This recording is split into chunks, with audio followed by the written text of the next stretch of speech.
Halo para pendengar dan penonton, perkenalkan aku Belgia dari Departemen Kajian Strategis sebagai MC di Project Podcast Imakahi Connect Kastrat X Infocom.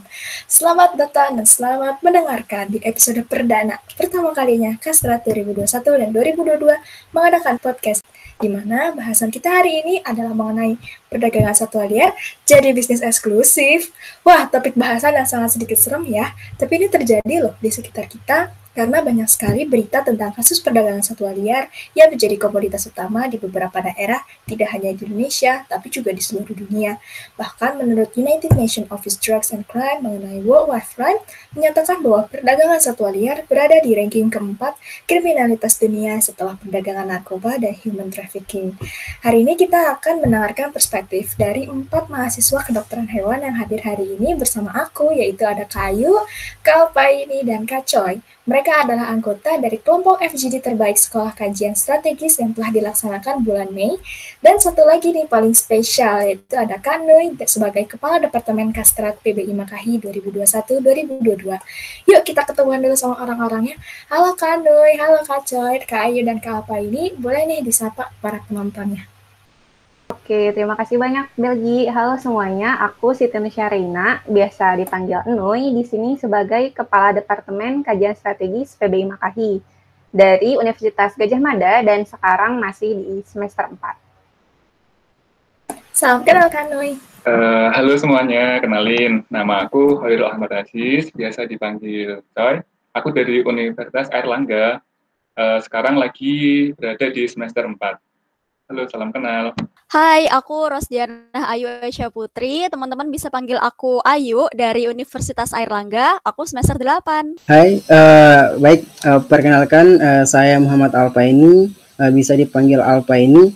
Saya berasal dari Universitas Udayana, sekarang lagi menempuh semester 2. Terima kasih, salam kenal.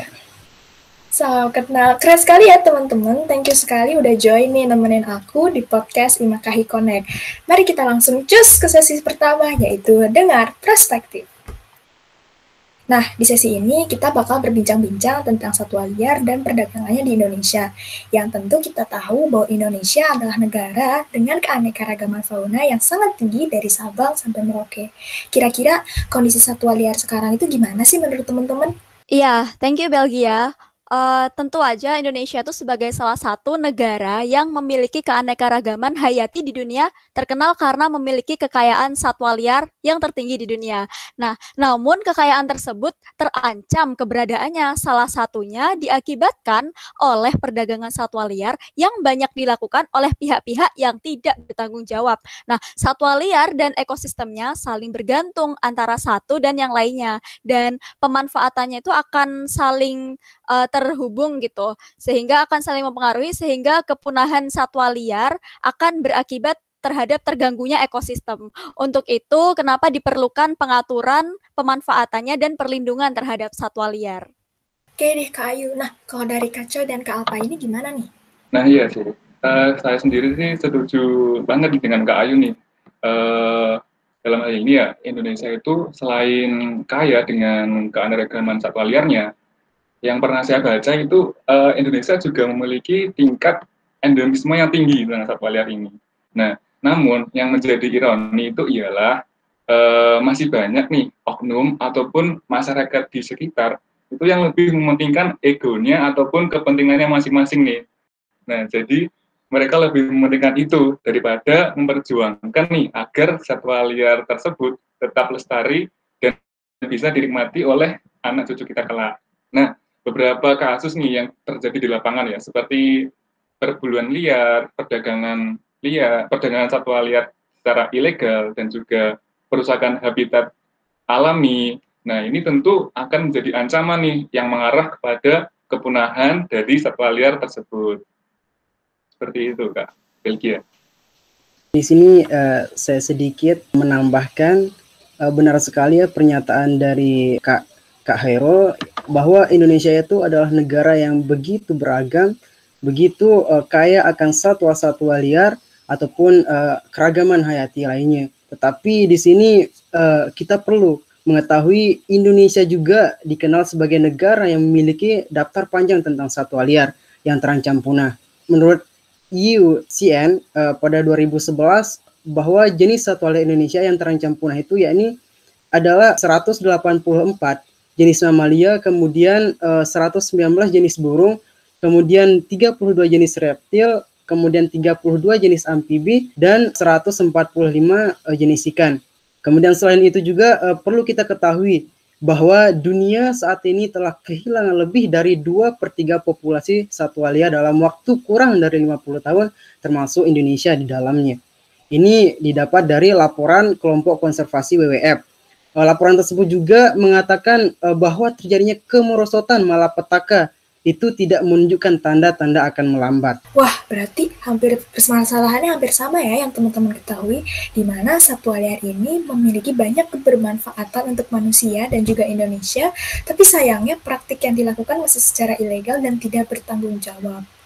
Dari Kak Alpaini dan Kak Anu misalnya, ada nggak sih kasus perdagangan satwa liar yang kalian ketahui?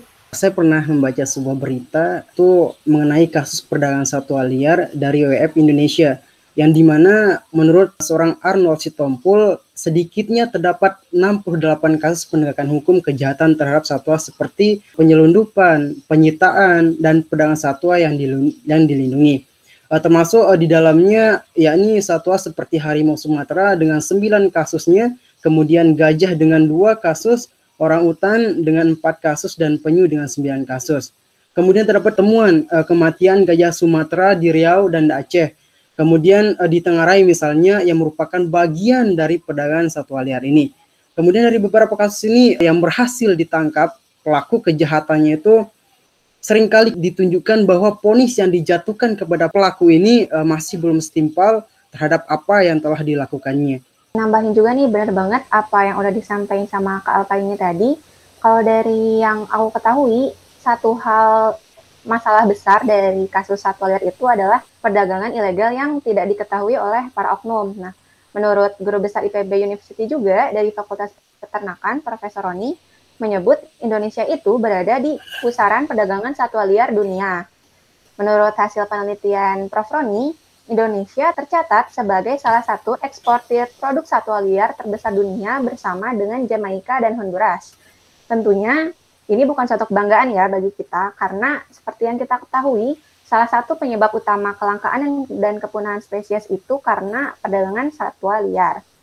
Kurangnya pengawasan, banyaknya permintaan dari pasar, akses yang mudah untuk mendapatkan sumber daya alam, serta kemudahan dalam pengiriman, menjadikan para oknum semakin semangat nih untuk melakukan perdagangan. Selain itu juga, perdagangan offline yang tidak terkontrol, salah satunya adalah yang dibahas oleh teman-teman FGD kemarin, mengenai pasar Beriman Tomohon di Sulawesi Utara. Lalu gimana sih dengan perdagangan online? Nah, dari apa yang aku ketahui, banyak perdagangan dilakukan via media sosial. Salah satunya yang terbesar melalui grup-grup Facebook yang membuat para aparat semakin sulit juga nih untuk melakukan pengawasan. Ada ya ternyata dari grup-grup Facebook, ternyata nggak cuman nggak cuman offline doang di pasar, cuman sampai online ya. Dan yang dijual tadi menurut Kak Alpa ini juga yang Kak Alpa ini pernah baca ada sampai orang utan loh, ini orang utan fauna khasnya Indonesia sampai dijual. Wah, luar biasa sekali, ternyata perdagangan satwa liar ini justru malah zaman sekarang malah makin susah untuk diawasi ya, karena sudah merambah pakai online lah, dan sekarang juga jadinya masyarakat turut andil dalam permasalahan ini. Nah, kita kan di sini sebagai mahasiswa kedokteran hewan nih, tentunya teman-teman belajar gimana sih asal-usul terjadinya suatu kasus ya, baik itu penyakit maupun wabah. Nah, kalau dari teman-teman sendiri, apa yang teman-teman ketahui mengenai asal-usul munculnya perdagangan satwa liar ini? Oke, terima kasih Kak Belgia. Saya pernah baca ya tentang perdagangan satwa liar di Indonesia ini, kenapa sih bisa muncul dan tetap bisa eksis hingga sekarang. Itu karena beberapa alasan. Yang pertama, benar kata Kak Ane tadi, karena tingginya permintaan pasar, terus nilai jual yang tinggi, jadi semakin langka satwa liar tersebut, maka harganya juga akan semakin mahal. Kemudian banyak oknum yang terlibat secara terstruktur dalam perdagangan satwa liar ini. Kemudian selain tadi oknumnya terstruktur, kita juga belum optimal di pengawasan dan penegakan hukum. Meskipun sudah terdapat undang-undang yang mengatur tentang perdagangan satwa liar ini, tapi menurut saya dan berdasarkan apa yang saya baca, hukum tersebut dirasa masih belum bisa memberikan efek jerah nih bagi para pelaku seperti itu. Kemudian karena hukumnya yang dinilai kurang bisa memberikan efek jerah, otomatis pelaku bisa menggunakan keuntungannya nih, keuntungan finansialnya dari perdagangan satwa tersebut yang digunakan untuk meningkatkan ataupun memperkuat jaringan yang sudah mereka bentuk seperti itu. Kemudian karena masyarakat kita pada umumnya itu masih kurang peduli ataupun kurang aware gitu terhadap keberadaan satwa liar yang berada di lingkungan mereka. Otomatis apabila terdapat kasus-kasus di lapangan seperti perburuan liar dan sebagainya, itu cenderung untuk dibiarkan begitu saja. Padahal kan hal ini juga merupakan warisan dari Tuhan untuk negara Indonesia seperti itu.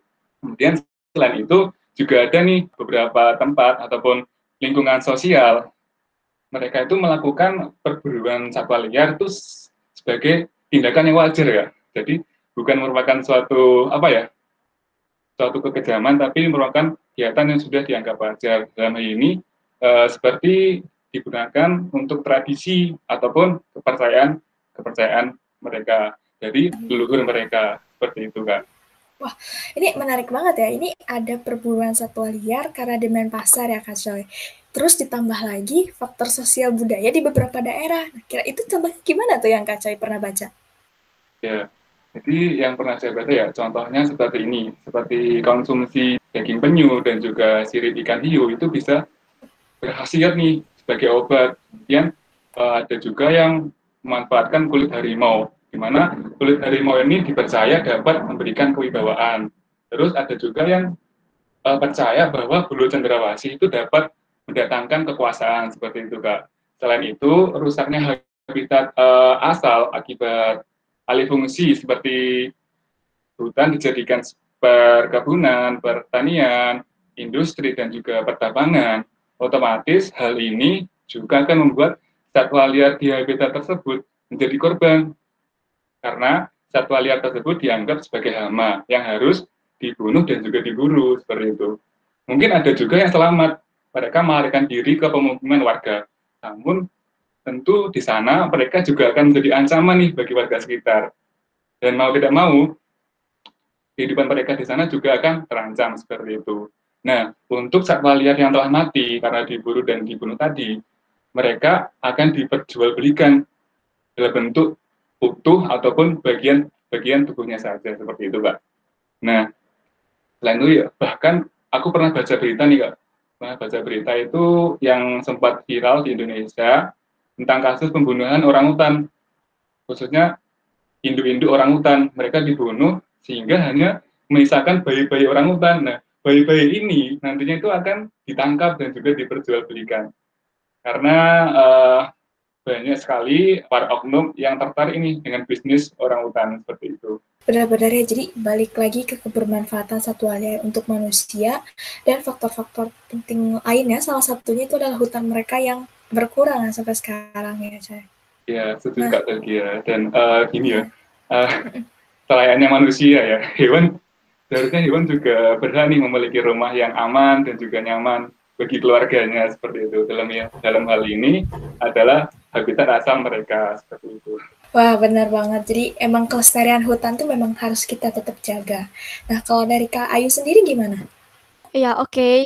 Kalau menurut aku sih perdagangan satwa liar ini muncul akibat menguatnya tekanan masyarakat dalam memenuhi kebutuhan ekonomi ya, yang disebabkan oleh meningkatnya jumlah penduduk yang memerlukan percepatan pembangunan di berbagai sektor. Nah, kasus-kasus perdagangan satwa liar ini marak terjadi di baik pada lingkup global maupun nasional. Ini akibat perilaku manusia yang menurut aku sih egois ya dan serakah karena mudah tergiur ketika mengetahui besarnya potensi keuntungan yang diperoleh dari perdagangan satwa liar sehingga mendorong meningkatnya aktivitas perdagangan satwa. Nah, di sini masyarakat juga ikut andil secara langsung maupun tidak langsung dalam perdagangan satwa liar. Seperti itu, Kak Belgia. Benar-benar. Jadi berbicara tentang besarnya keuntungan yang didapat dari perdagangan satwa liar ini, sampai sekarang tentunya angka permintaan satwa liar ini masih terus meningkat ya, Kak? Iya, bener banget. Karena menurut aku tuntutan ekonomi di masyarakat untuk memenuhi kebutuhan hidup sehari-hari gitu ya, terlebih di masa pandemi ini yang serba sulit ya, itu menjadi alasan utama masyarakat dalam melakukan perdagangan satwa liar demi mendapatkan keuntungan yang besar. Oke, thank you Kak Ayu dan Kak Choi. Ternyata kita jadi tahu nih dapat perspektif dari mahasiswa kedokteran hewan bahwa satwa liar ini lama-lama menjadi komoditas utama dalam perdagangan baik nasional maupun internasional. Tapi sebenarnya kalau kita lakukan dengan memperhatikan keberlangsungan kehidupan mereka ya justru mungkin nggak jadi masalah. Tapi yang kita khawatirkan justru adalah si punahnya satwa tersebut jadinya mengganggu ekosistem bahkan jadi hilang juga ciri khas fauna Indonesia ya. Wah ternyata ini banget menarik banget dari pembahasannya. Nah, tentunya kalau kita bahas tentang fauna Indonesia, kita juga nggak boleh lupain tentang pemerintah. Nah, ini kayaknya bakal menarik banget nih, bakal panas. Kalau menurut teman-teman, apakah pemerintah ini aware akan masalah perlindungan satwa liar nih? Kalau menurut aku sih sebenarnya pemerintah itu udah aware ya untuk melakukan perlindungan terhadap satwa liar yang ada di Indonesia. Karena seperti kita tahu ini sudah diatur dalam Undang-Undang Nomor 5 Tahun 1990 tentang konservasi sumber daya alam hayati dan ekosistemnya. Yang isinya bahwasanya setiap orang dilarang untuk menyimpan, memiliki, memelihara, mengangkut, dan memperniagakan satwa yang dilindungi dalam keadaan mati. Dan juga dilarang untuk memperniagakan, menyimpan atau memiliki kulit, tubuh, atau bagian-bagian lain dari satwa yang dilindungi, atau barang-barang yang dibuat dari bagian-bagian tersebut, atau mengeluarkannya dari suatu tempat di Indonesia ke tempat lain, di dalam atau di luar Indonesia. Jadi pemerintah setidaknya mereka sudah, at least mereka tahu gitu ya, ada nih masalah perdagangan satwa liar yang malah bisa jadi merugikan untuk kita sendiri. Tapi menurut teman-teman, apakah langkah mereka ini sudah dirasa efektif atau sebenarnya nih kita nih sebagai mahasiswa bisa meningkatkan ini lagi gitu? Kalau menurut aku sih Undang-Undang Nomor 5 Tahun 1990 ini dirasa masih kurang efektif untuk melindungi sumber daya alam di Indonesia karena masih banyaknya perubahan yang terjadi baik dari faktor lingkungan strategis nasional maupun dari sistem politik dan pemerintahan dari sentralisasi ke desentralisasi, termasuk perubahan demokratisasi dan peraturan perundang-undangan sektoral. Kalau dari pandangan Kak Alpa ini gimana? Benar sekali ya pernyataan ataupun pendapat dari Kak Ai tadi bahwa apabila kita melihat bahwa perkembangan kejahatan atas satwa liar yang saat ini juga yang merupakan kejahatan yang terorganisasi, kemudian hingga udah mencapai lintas negara dan berbasis internet ataupun elektronik, sehingga membuat Undang-Undang Nomor 5 Tahun 1990 ini tidak lagi efektif dan telah gagal menurut saya untuk mengatasinya. Kegagalan ini salah satunya disebabkan oleh rendahnya sanksi pidana yang diatur dalam undang-undang tersebut. Kemudian kalau kita melihat dari tataran praktiknya, rendahnya tuntutan penuntut umum dan putusan majelis hakim membuat tidak adanya efek jera bagi pelaku kejahatan atas satwa liar ini. Ini banyaknya mengenai undang-undang ya ternyata, bahwa undang-undang ini kan justru adalah peraturan paling krusial menurut kita ya, tapi justru malah paling lemah. Nah, kira-kira gimana nih dalam menurut teman-teman, adakah upaya untuk mengurangi jumlah perdagangan satwa liar di Indonesia? Ya, saya sepakat sih dengan Kak Alpa ini tadi, bahwa tindakan pelanggaran hukum itu sanksi pidananya masih lemah. Nah, saya kemarin coba cek di websitenya BPK, Undang-Undang Nomor 5 Tahun 1990 itu ternyata belum pernah dilakukan perubahan atau merevisi seperti itu. Ada hal yang, kalau menurut saya, sanksi pidana penjara paling lama 5 tahun dan juga denda paling banyak 100 juta, itu mungkin belum bisa ya memberikan efek jera bagi pelaku, seperti itu. Nah, selain itu, pemerintah untuk mengurangi jumlah perdagangan satwa liar, itu juga bisa melakukan peningkatan penyuluhan kepada masyarakat. Nah, penyuluhan ini dilakukan sebagai upaya untuk mengarahkan ataupun menggerakkan agar masyarakat tersebut bisa berpartisipasi secara aktif nih membantu pemerintah dalam kegiatan perlindungan satwa liar. Nah, yang tak kalah penting itu penumbuhan kesadaran dan juga motivasi bagi para pelajar nih khususnya, baik yang sudah mahasiswa ataupun yang masih SD. Jadi semakin dini pengetahuan dan juga wawasan tentang perdagangan satwa liar ini diberikan, maka ketika mereka udah dewasa, itu udah melekat nih di alam bawah sadar mereka. Jadi otomatis motivasi untuk melakukan perburuan ataupun perdagangan satwa liar itu bisa diminimalisir seperti itu, Kak. Jadi ini sependapat dengan Kak Ayu ya, di mana ada sedikit problema di Undang-Undang Nomor 5 Tahun 1990 yang harus kita bisa telah lebih lanjut. Nah, kira-kira ada lagi nggak sih peraturan yang dirasa bisa membantu untuk memperkuat Undang-Undang Nomor 5 Tahun 1900 ini? Menurut saya, selain undang-undang tersebut, juga perlu adanya adopsi peraturan perundangan lain. Seperti kalau kita melihat Undang-Undang Nomor 18 Tahun 2013 tentang pencegahan dan pemberantasan perusakan hutan, serta Undang-Undang Nomor 8 Tahun 2010 tentang pencegahan dan pemberantasan tindak pidana pencucian uang. Selain undang-undang mengenai konservasi sumber daya alam hayati dan ekosistemnya, upaya ini justru bertujuan untuk memastikan pelaku kejahatan terkait satwa liar dapat dihukum berat. Terima kasih Kak Apa ini. Nah, sekarang kita bahas dari peran kita nih, kita kan mahasiswa nih. Gimana sih kita pengen bantu pemerintah untuk bisa menangani kasus ini, jadi Indonesia tuh perdagangan satwa liar itu semakin rendah? Mungkin gini ya Kak, mungkin kalau sebagai mahasiswa kita bisa mulai dari yang hal-hal kecil, hal-hal yang sederhana, seperti melakukan report ataupun melaporkan ke pihak yang berwajib bila kita menemui kasus ataupun aktivitas yang mengarah pada perdagangan satwa liar ini, baik itu di media sosial ataupun di situs jual beli online dan juga di media-media lainnya seperti itu. Nah, mungkin ini bagi mahasiswa yang hobi nih di bidang IT ataupun teknologi, itu bisa melakukan inovasi nih untuk membuat aplikasi yang responsif dan juga komprehensif, yang dimana di dalam aplikasi tersebut terdapat fasilitas yang memudahkan masyarakat sekitar nih, khususnya masyarakat yang wawasannya masih minim. Jadi di dalam aplikasi itu bisa disediakan fasilitas untuk memudahkan mengidentifikasi ini spesiesnya udah berstatus apa sih, apakah masih lestari ataupun udah terancam punah seperti itu. Nah, selain itu dapat juga nih ditambahkan fasilitas yang memadai laporan dari masyarakat apabila masyarakat tersebut misalkan tidak sengaja ya melihat ada yang melakukan perburuan liar ataupun perdagangan secara ilegal di lingkungannya. Nah, mungkin bisa langsung nih melakukan laporan melalui aplikasi tersebut. Nah, dan hal ini bisa langsung ditindaklanjuti oleh pihak yang berwajib seperti itu. Wah, banyak ya cara-cara ternyata yang bisa kita lakuin, mulai dari medsos, terus memanfaatkan teknologi dan juga networking kita, yang tujuannya juga untuk menaikkan awareness pada publik dan juga menjadi wadah tempat pelaporan bagi yang misalnya ngelihat nih, aku ngelihat ada satwa liar orang hutan diambil, nah itu bisa langsung dilaporin ke aplikasi tersebut. Aku setuju sih sama apa yang diucap sama Kak Choi tentang peraturan hukum perdagangan satwa liar ya. Pemberian sanksi atas kejahatan terkait perdagangan satwa liar juga perlu ditegaskan. Hal ini untuk mencegah dan memberantas para pelaku untuk menimbulkan efek jera.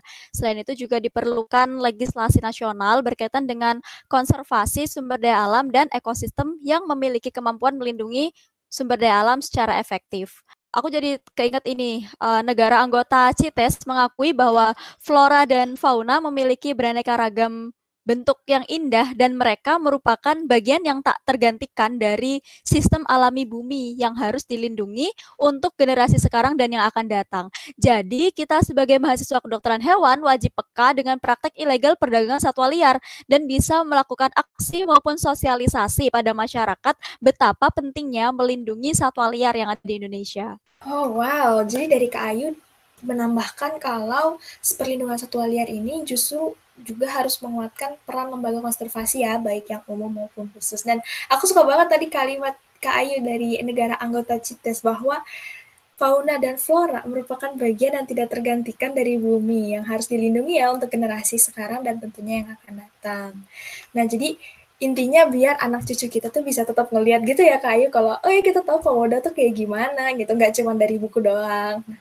Wah, oke nih, tentunya karena kita masih berbincang-bincang dengan teman-teman dari kajian strategis dan juga anggota kelompok terbaik di acara Sekolah Kastrat Nasional pada bulan Mei lalu, kita kelupaan sesuatu, bahwa kita harus sharing-sharing mengenai gimana salah satu kontribusi mahasiswa kedokteran hewan untuk menyelesaikan permasalahan satwa liar, tentunya dengan membuat kajian. Nah, kita akan masuk ke sesi tulisanmu adalah aksimu. Di sesi ini, aku akan mempersilahkan teman-teman di sini untuk sharing ke para penonton. Bagi mereka yang ingin menulis sebuah kajian atau tulisan seperti esai tentang topik perdagangan satwa liar ini, gimana yang harus dilakukan nih untuk membuat kajian tersebut? Mungkin dari teman-teman anggota Kastrat FGD, yang terbaik ini ada Kak Coy, Kak Alpa ini, dan Kak Ayu. Biasanya kalian punya tips-tips yang terbaik nih untuk menghasilkan kajian yang bagus juga. Mungkin kalau dari Kak Coy itu gimana? Sebetulnya sih aku dapat tips ini tuh ya dari ikut gabung acaranya sekolah Kastrat nih dari PBI Makahi. Nah, kalau yang saya ingat itu terdapat beberapa hal yang harus dilakukan dalam membuat satu kajian yang baik, yang bagus, dan yang mudah, terus bisa terarah seperti itu. Yang pertama itu adalah yang jelas kita harus menentukan nih temanya apa dan judul yang mau diangkat itu apa. Terus kemudian kita ini bisa menentukan nih permasalahan apa yang timbul dan apa yang ingin kita selesaikan seperti itu. Nah, yang ketiga adalah menentukan alur argumen kajian yang kita inginkan itu bakal seperti apa gitu. Nah, dan yang keempat itu adalah target ataupun stakeholder nih yang mau kita tuju itu siapa kayak gitu. Nah, selain itu kita harus memberikan nih solusi apa nih yang akan disampaikan kepada stakeholder tersebut. Nah, selain itu, dalam mengadakan suatu kajian yang baik, harus juga mengandung beberapa hal nih. Yang pertama adalah fenomena yang kita angkat itu harus yang berulang. Terus, fakta yang dibahas haruslah spesifik nih, seperti di mana, kemudian kapan, terus siapa, seperti itu. Dan harus memiliki dasar teori dan juga dasar hukum yang kuat dan bisa dipertanggungjawabkan. Seperti itu mungkin Kak Belgia. Wah, thank you Kak Coy atas tipsnya. Jangan lupa ya para penonton kita catat. Nah, tapi satu lagi nih, ada yang ketinggalan. Kalau dari Kepala Departemen Kajian Strategi sendiri gimana nih tips-tipsnya? Kak Coy sendiri udah lengkap banget ya tadi tips-tipsnya dari gimana caranya kita buat kajian dari awal sampai akhir. Tapi di sini aku mau nambahin satu hal sih, ini yang cukup penting menurut aku, yaitu kita perlu juga nih untuk menyelik ulang referensi atau daftar pustaka yang kita gunakan. Karena referensi itu memegang peranan penting nih dalam kualitas suatu kajian, selain gimana caranya kita menganalisis kajian tersebut. Nah, jika referensinya nggak sesuai atau bahkan asal-asalan, nggak tahu ngambil dari mana referensinya, itu bisa jadi blunder tersendiri nih buat kajian yang akan kita buat. Dengan keadaan masyarakat Indonesia yang suka menggeneralisir sesuatu, maka ini bisa jadi bumerang nih bagi kita, bagi lembaga yang menulis maupun bagi penonton yang akan kita memberikan pengaruh buruk lewat kajian yang kita berikan. Jadi penggunaan referensi yang baik itu bisa menggunakan jurnal yang terpercaya, buku, ataupun sumber ilmiah lain. Bahkan, bila teman-teman nih bisa mengundang ahli yang berkompeten dan berpengalaman untuk ikut diskusi dalam kajian teman-teman, itu bisa jadi suatu poin plus dari kajian yang akan ditulis oleh teman-teman semua. Mungkin gitu sih dari aku. Wah, betul banget nih, referensi ya, jadi sangat krusial yang harus terpercaya. Jadi ntar kalau misalnya dapat referensi abal-abal, ntar kajiannya juga abal-abal gitu kan ya. Nah, mungkin untuk penutup, satu pertanyaan terakhir untuk menutupi sesi kedua. Tulisanmu adalah aksimu sekaligus mengakhiri podcast hari ini. Kepada para gestar, apakah ada pesan yang ingin teman-teman sampaikan ke para pendengar tentang topik bahasan podcast kita hari ini? Mungkin kita bisa mulai dari Kak Alpa ini. Ya, tadi banyak sekali segala bentuk pemaparan telah dijelaskan, baik itu berkenaan dengan kondisi, kasus, dan lain sebagainya. Di sini kita dapat mengambil sebuah poin penting bahwa permasalahan ini tidak semerta-merta kita tujukan kepada pemerintahan, tetapi juga kepada masyarakat umum tentunya. Pemerintah telah mengeluarkan segala bentuk regulasi yang dituangkan dalam sebuah tulisan, yakni undang-undang, maka kita sebagai masyarakat mengindahkan regulasi tersebut.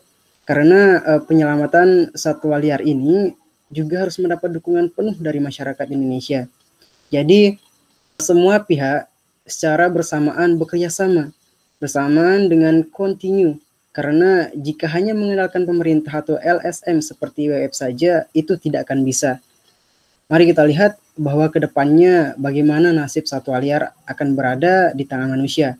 Seberapa peduli kita atau seberapa perjuangan kita untuk memberi warisan alam terbaik bagi anak cucu kita. Apakah kita akan mewariskan satwa liar ini untuk mereka atau hanya akan mewariskan gambar dan cerita tanpa mereka bisa melihat langsung satwa tersebut. Mari kita sama-sama renungkan hal tersebut. Wah, keren banget. Ya, kalau dari Kak Ayu gimana ini? Kalau dari aku sendiri sih sebenarnya nggak banyak ya. Bumi menyediakan cukup untuk memenuhi kebutuhan manusia, namun tidak keserakahan setiap manusia. Jangankan manusia, alam pun bisa menangis jika ia tersakiti. Sebab itu, kita sebagai manusia masih memiliki jalan panjang untuk belajar hidup harmonis dengan lingkungan kita dan marga satwa yang ada. Karena sejatinya bumi bukan milik kita, tapi kita miliknya. Sehingga kita harus membaginya dengan satwa liar. Mungkin kalau dari saya, ini ya teman-teman, apa yang sudah saya sampaikan tadi, apa yang informasi yang udah teman-teman terima, itu tolong jangan jangan ditelan mentah-mentah. Jadi harus ada cross check lagi ke depannya. Karena keterbelasan ilmu yang saya miliki juga nih teman-teman. Saya takutnya itu malah jadi menyesatkan teman-teman nih ke depannya seperti itu. Nah, kemudian terima kasih banyak kepada teman-teman yang sudah mau menonton ataupun mendengarkan podcast kali ini. Nah, mungkin mari kita bersama-sama nih mencoba untuk lebih peduli lagi tentang isu yang berkaitan dengan satwa liar di Indonesia. Nah, dengan berusaha untuk gimana caranya agar kita bisa memberikan impact ataupun dampak terhadap kelestarian satwa liar di Indonesia, seperti itu. Dari hasil ngobrol-ngobrol kita hari ini, banyak hal yang bisa kita ambil dan cukup kita sadari, bahkan sangat diketahui oleh kita semua, masih banyak hal yang menjadi permasalahan di dalam bidang satwa liar ini. Sebagai mahasiswa, khususnya mahasiswa kedokteran hewan, kita harus lebih membuka mata, peka terhadap apa yang terjadi, analisis, dan tuangkan dalam tulisan.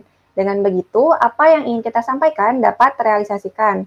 Terakhir juga, aku ucapin makasih banyak banget buat teman-teman FGD 6, Kak Alpaini, Kak Choi, Kak Ayu, udah asik ngobrol-ngobrol di sini. Juga ke MC kita, Belgia, makasih banyak. Dan semoga apa yang kita sampaikan di sini tuh bermanfaat buat teman-teman semua. Mungkin dari aku cukup sekian. Oke, terima kasih teman-teman. So, does it, ini adalah bincang-bincang atau makin akhir kayak curhat mahasiswa kedokteran hewan tentang permasalahan perdagangan satwa liar. Saking kita tuh, kita tuh ingin membagikan awareness bahwa ini loh ada masalah perdagangan satwa liar ke para penonton. Jadi, ini sekali jadi wadah curhat-curhat ya tadi di akhir. Dan thank you banget sekali lagi Kak Anoy tadi sebagai Kepala Departemen Kajian Strategis PBI Makahi 2021-2022 dan juga kepada kelompok anggota kelompok FGD 6 yaitu Kak Alpaini, Kak Ayu, dan Kak Choirul. Semoga sharing-sharing di acara Imakahi Connect Kastrat X Infocom ini sangat bermanfaat bagi teman-teman di sini, juga bagi penonton di rumah atau dimanapun, karena bisa menumbuhkan awareness tentang kondisi satwa liar. Dan kami tunggu juga karya-karya teman lainnya berupa tulisan ataupun esai. Nah, acara Imakahi Connect Kastrat X Infocom merupakan non-program kerja berupa proyek lanjutan dari program kerja PBI Makahi Departemen Kastrat, yaitu Sekolah Kastrat Nasional 2021 yang sudah dilaksanakan pada tanggal 1 Mei. Pastinya nanti akan hadir kembali podcast-podcast menarik, so keep in tune. Aku Belgia dari Kastrat PBI Makahi, pamit undur diri, Viva Veteriner, and see you on the next podcast. Bye-bye.